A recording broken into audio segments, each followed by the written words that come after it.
El vocero presidencial Jorge Richter ha reiterado el diálogo con el Comité Cívico de Santa Cruz siempre van a estar abiertos, ¿eh? Pero sin condiciones. No se acepta en el gobierno que ponga pues condiciones y estén amenazando, ¿eh?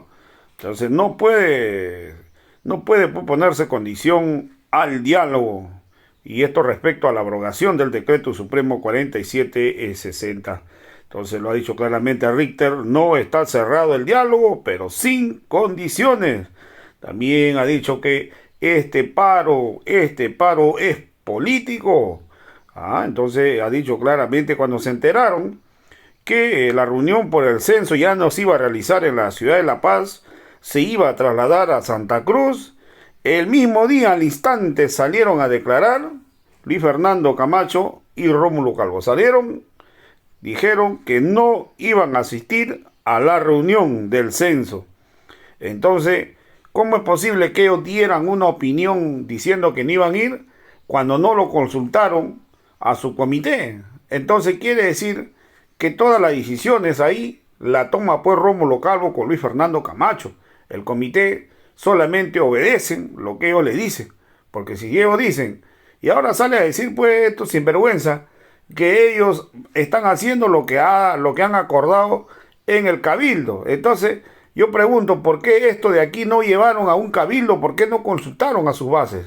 No consultaron a nadie. O sea, ahí la decisión le toman a Rómulo de Camacho. Ya el cabildo solamente es para buscar de decir que es cabildo, pero lo cierto es que Camacho es el que maneja todo. Entonces Jorge Richter también se ha pronunciado sobre pues las declaraciones que diera Evo Morales, que mencionó que hoy desde el mismo gobierno le estaría pues realizando persecución. Entonces ha dicho que esto se va a tratar en esta reunión interna que va a sostener el presidente Luis Arce Catacora este 28 de octubre. También ha recordado pues un día como hoy, Sánchez de Lozada huía de Bolivia hacia los Estados Unidos y el incapaz de Carlos Mesa asumía la presidencia de Bolivia.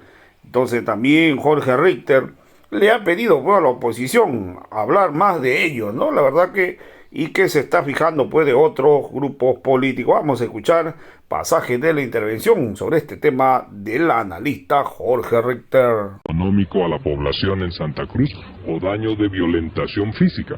Entonces, el diálogo de parte nuestra está abierta. La voluntad tiene que ser a partir de que todos aceptan sentarse en una mesa sin condicionarle al otro una conducta, porque insisto en esto, el condicionamiento es una imposición y la imposición no es diálogo, tiene otras características absolutamente distintas, por supuesto poco democráticas. Entonces nosotros en la cuenta regresiva esperamos que haya una reflexión real, que se pueda tomar esta propuesta de sentarse a la mesa y que se dejen de lado algunas otras cosas que se le están diciendo a la población, señalando que no se conoce la información del INE cuando hemos tenido más de 4 horas de transmisión abierta con todos ustedes, sus colegas que están en Santa Cruz, haciendo y realizando la cobertura de lo que fue aquella reunión. ¿Por qué tomaron la decisión de no asistir? ¿Por qué han ido cambiando y modificando los requisitos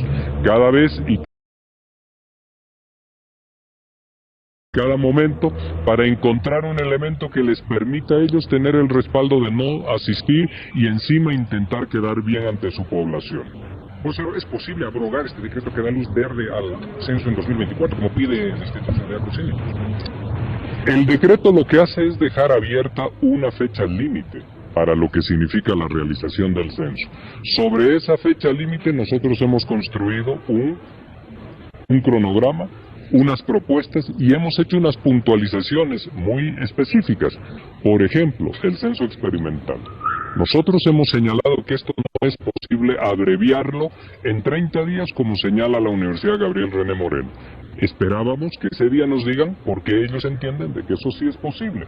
Los expertos, el señor Daniel Allende, les ha señalado y les ha explicado de que un censo experimental tiene 360 días de realización, porque usted tiene que encontrar 2 temporalidades idénticas. No es lo mismo realizar un censo experimental en enero y el censo y el empadronamiento final en el mes de junio, porque no son meses iguales productivamente hablando, climáticamente también hablando, en temas de escolaridad en el país, etcétera. Entonces, nosotros lo que teníamos, como hemos hecho en todo el país, la intención es de que ese día podamos contrastar y a partir de ese contraste entre dos cronogramas poder avanzar en un diálogo. Pero si nos condicionan de antemano a que tengamos que abrogar un decreto para podernos sentar en la mesa, eso no es un diálogo, eso no tiene características de un diálogo. ¿Qué nos quieren decir? Abrogamos, en el siguiente paso ustedes colocan el 2023 y ahí estamos todos conformes. Eso a nosotros no nos garantiza, cuando digo nosotros digo el país entero, pues eso no nos garantiza de que ese sea la última etapa de un conflicto que están trabajando. Porque el siguiente punto puede ser también, voy a dejar solo un ejemplo, que nos señalen y nos digan que quieren que se instale una mesa por el tema del pacto fiscal y que si no vamos otra vez a un paro cívico. Entonces uno tiene experiencia en lo que significa cómo evolucionan los conflictos, las peticiones, las medidas de presión. Nosotros queremos el diálogo, y el diálogo tiene que ser sin conminatoria, sin ultimátum y sin condiciones. Y ahí nos sentamos, por eso no tenemos cerrada la fecha.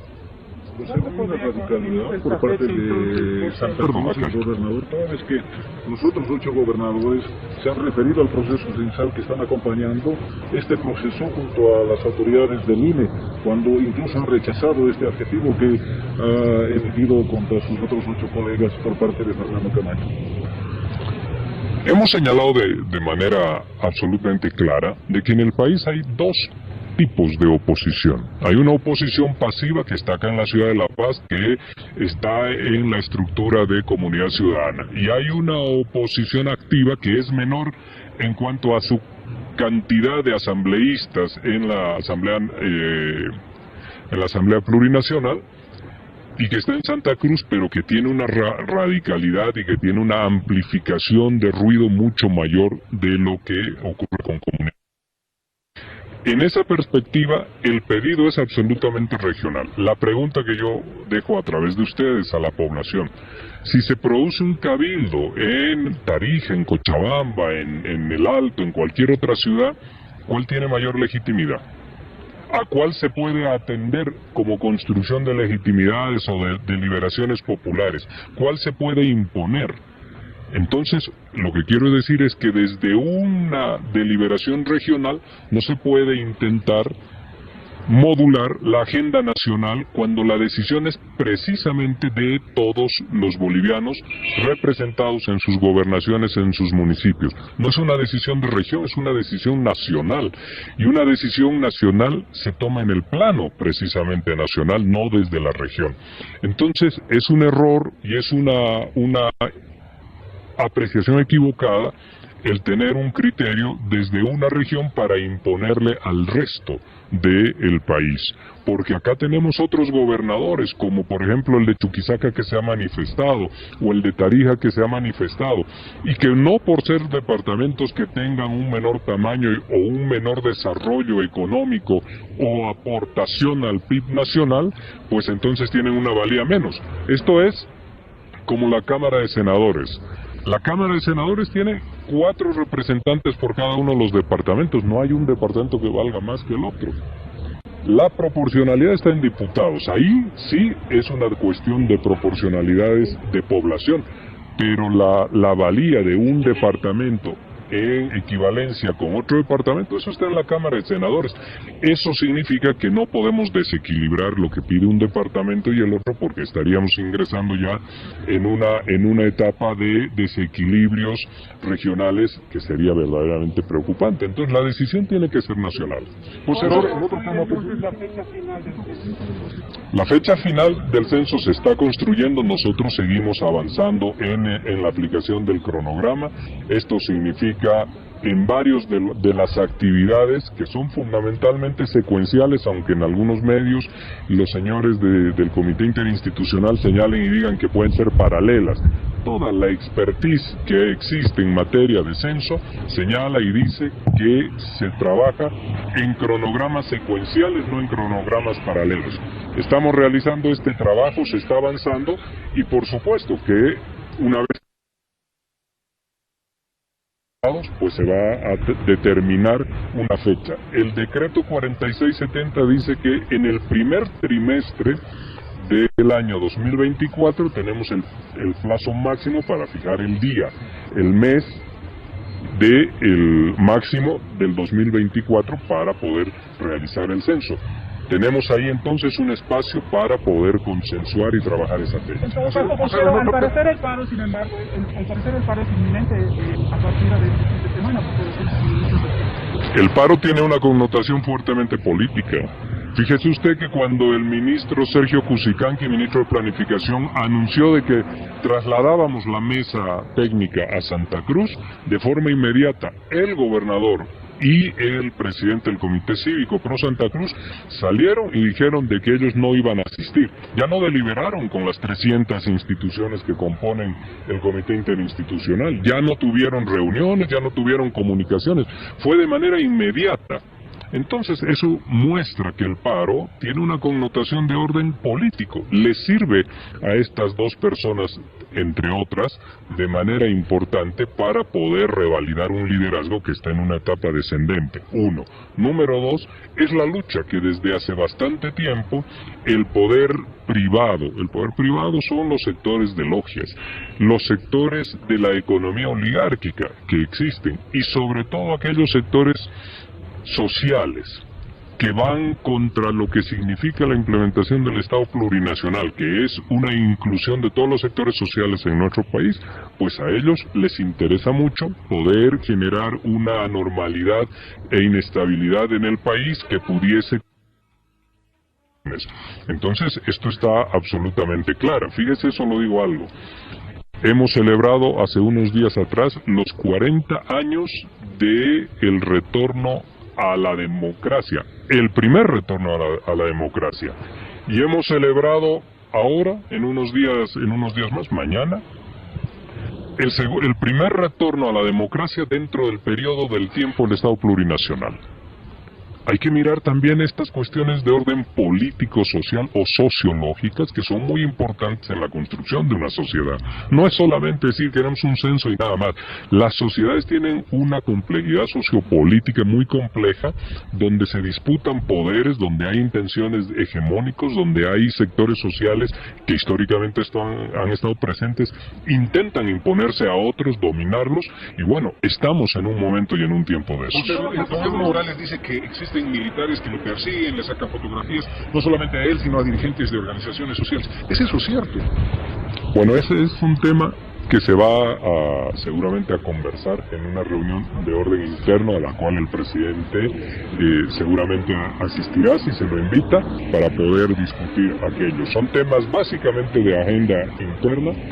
Hemos tenido una reunión, digo hemos porque he estado presente, una reunión con el expresidente Evo Morales, con los dirigentes de las 6 federaciones del trópico, con los alcaldes también de todo el trópico, por cuestiones de gestión. Fundamentalmente hay un conjunto de peticiones que tienen que ver con educación, con salud, con infraestructura, y que hemos trabajado aquello. Eso está en cuarto intermedio hasta el día 28 a las 14 horas aproximadamente, que tiene que reinstalarse esa reunión. Una reunión de la alta dirigencia del movimiento al socialismo, donde debería estar el presidente y el vicepresidente del Estado, pues está a convocarse y a solicitar la presencia de los dos mandatarios, y ahí se tienen que dilucidar todos estos temas. No es conveniente, y el presidente no lo va a hacer, el tener que referirse a estos temas de manera pública, porque las labores del presidente hoy y en este momento, que es un momento sensible por lo que se está tratando de construir desde los sectores de oposición y desde las movilizaciones, pues el presidente está abocado aquí. ¿Cómo puede ser un tema interno, vocero, cuando el expresidente acusa a militares del ejército, en todo caso tiene relación con el Ministerio de Defensa? Dice, el propio gobierno nos está persiguiendo. Porque el jefe del gobierno del Estado Plurinacional de Bolivia es un militante del movimiento al socialismo, y en esa perspectiva resolver en ese marco internamente. No vamos a ingresar a poner y a través y establecer, quiero decir, conversaciones a través de los medios de comunicación. También uno tiene que saber y tiene que caminar generándole certidumbre y tranquilidad a la sociedad. El presidente del Estado esos temas los va a abordar en el escenario y en el espacio de un día como hoy Sánchez de Lozada huía del país, perdón, un día como hoy Sánchez de Lozada huía del país y asumía Carlos Mesa. ¿Cómo ve el nivel histórico, si se ha generado la justicia que solicitan las víctimas de octubre? No, ese tema está pendiente de justicia. Los familiares no han encontrado reparo y ha significado un momento político muy complejo para los bolivianos, pero el tema de justicia todavía está pendiente.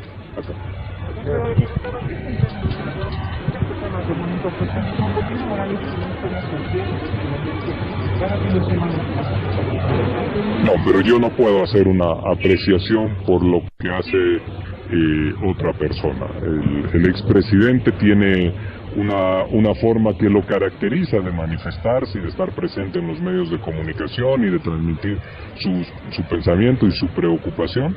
El presidente Luis Arce tiene una característica distinta y lo que yo estoy manifestando es lo que el presidente viene trabajando y va a seguir trabajando. Estos temas los mira, los analiza en reuniones de orden interno. ¿Cuándo podría ser la fecha?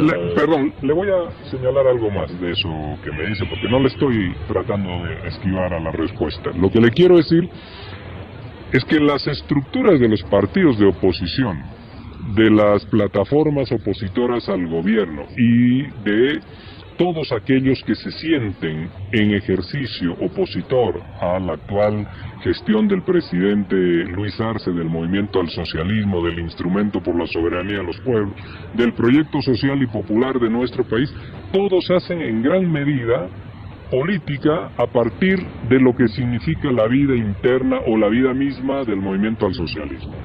Y en esa perspectiva, pues nosotros no tendríamos por qué generarles a ellos elementos para que sigan refiriéndose a un tercer partido y no a su propia vida política. Y esto es importante. Yo escucho hace unos momentos a gente de Comunidad Ciudadana, a gente de Creemos, que cuando salen a los medios es para hablar del movimiento al socialismo y no revisan lo que está sucediendo hacia adentro de sus tiendas políticas. Tienen proyección nacional, tienen proyecto político, tienen apoyo político o simplemente utilizan medios de comunicación para hacer de caja de resonancia aquel deseo importantísimo para ellos, trascendental en su vida política, que es encontrar una crisis definitiva del movimiento al socialismo y que los pueda inhabilitar hacia las elecciones del año 2025. Tienen que hablar más de lo suyo y preocuparse menos de lo que ocurre en la tienda política del frente. Por favor, sin embargo, en este tema del señor Morales existe una observación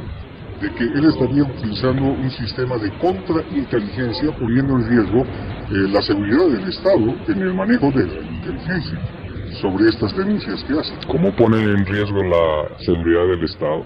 ¿Cómo Eso es lo que eso? señalan los sectores de oposición. No, pero es El los manejar sectores, la ahí están los sectores de oposición, que están haciendo una aseveración que no tiene asidero. La seguridad del Estado está garantizada. ¿Y cómo usted puede observar la garantía de esa seguridad del Estado? Mire cómo están nuestras ciudades. Tenemos los problemas que cotidianamente tienen todas las ciudades, pero tenemos una situación de estabilidad social, haciendo apartándolo de Santa Cruz, tenemos una situación dentro de los parámetros de tranquilidad de nuestro país. Pero decir que la seguridad del Estado, ya eso tiene otras connotaciones que no están ocurriendo en nuestro país. Acá hay una, por favor. ¿Cuál sería la fecha para llevar esta reunión interna entre los mandatarios del socialismo? Entiendo que la semana que viene o esta semana la iban a convocar. Por favor, mañana se cumplen 2 años de una de las elecciones del año 2020. ¿Cómo se analizaron estos 2 años de la historia del movimiento socialista? El análisis nos lleva primero a concluir de forma positiva que nosotros vivimos en democracia. En un solo año de gestión del gobierno de facto de la señora Áñez, se tuvo más de 1,000 bolivianos y bolivianas que fueron a las cárceles. Más de 1,000 bolivianos y bolivianas que fueron a las cárceles. O la cifra inusitada de más de 800 personas heridas. Esto también tiene que considerarse. ¿Por qué ocurrió aquello? Porque no había un sistema democrático. Hoy tenemos una democracia con todas las dificultades de construcción que tenemos. Y por supuesto con unos intentos claros de poder restablecer regresivamente el Estado neoliberal en el país, que es el fondo de la cuestión del paro cívico generado por el Comité Interinstitucional en Santa Cruz. Y tenemos también una economía que se está reconstruyendo de manera importante y con sectores que tienen un interés de poder ralentizar ese crecimiento o de generar de que el mismo pueda interrumpirse. Pero es un tiempo, por supuesto, distinto. No debe haber presidente más insultado y presidente al que le realicen la mayor cantidad de críticas y colocación de adjetivos para desvalorizarlo que el presidente Luis Arce. Y esto es el ejercicio, aunque uno no lo comparta, pero es el ejercicio de la libertad de expresión. Eso ocurre todos los días, absolutamente todos los días. Eso, en otro tiempo, en el tiempo del gobierno de la señora Áñez, por decir algo en las redes sociales ya estuvo una persona presa. Entonces hay que poder diferenciar siempre esto de manera importante y valorar lo que significa el momento que vivimos. Gracias. Por favor, no solamente... Están las palabras de